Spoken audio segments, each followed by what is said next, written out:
निवडणुकीनंतर EVM machine ठेवलेल्या strong room बाहेर राडा, सांगलीतील आष्टा, गोंदियातील सालेकसा आणि परळीत तणावाचं वातावरण.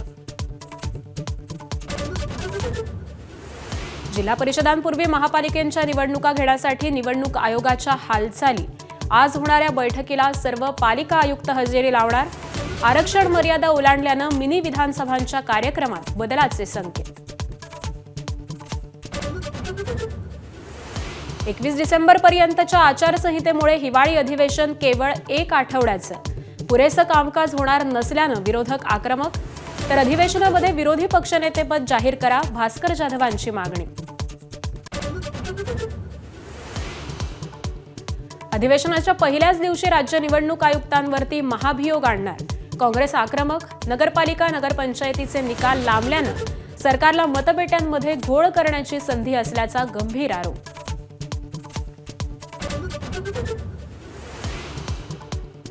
उद्धव ठाकरे साथ सोडतील. 2019च्या निवडणुकीच्या आधीच फडणवीसांजवळ बोलून दाखवली होती शंका. अमृता फडणवीसांचा एबीपी माझाच्या पहिल्याच पॉडकास्टमध्ये गौप्यस्फोट. फडणवीसांना मात्र ठाकरेंवर होता गाढ विश्वास. नाशिकमधल्या वृक्षतोडीला सत्ताधारी राष्ट्रवादी आणि शिवसेनेचाही विरोध. सयाजी शिंदेंच्या भूमिकेची अजितदादांकडून पाठराखण. तर पर्यावरणासोबतच कुंभमेळाही महत्त्वाचा, फडणवीसांचं स्पष्टीकरण.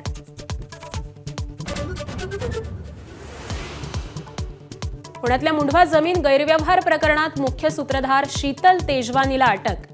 जमिनीची परस्पर विक्री करून सरकारची फसवणूक केल्याचा आरोप. आज कोर्टात हजर करणार.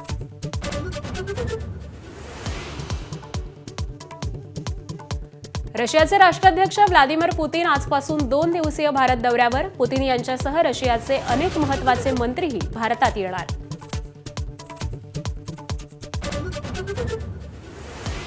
राज्यभरात आज दत्त जयंतीचा उत्साह. शिर्डी, अक्कलकोट, नरसोबाची वाडीसह सिंधुदुर्गातील दत्त मंदिरं भाविकांनी फुलली. दर्शनासाठी भक्तांच्या रांगा.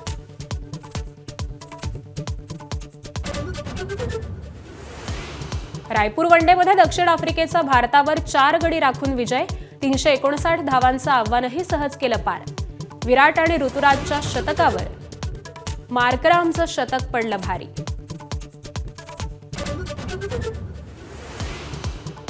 दुसरा ॲशेस कसोटी सामना आजपासून ब्रिस्बेनच्या मैदानावर ऑस्ट्रेलिया इंग्लंड भिडणार. नियमित कर्णधार पॅट कमिन्स आणि जोश हेझलवूड दुसऱ्या कसोटीतूनही बाहेर. मालिकेत कांगारूंची 1-0 अशी आघाडी.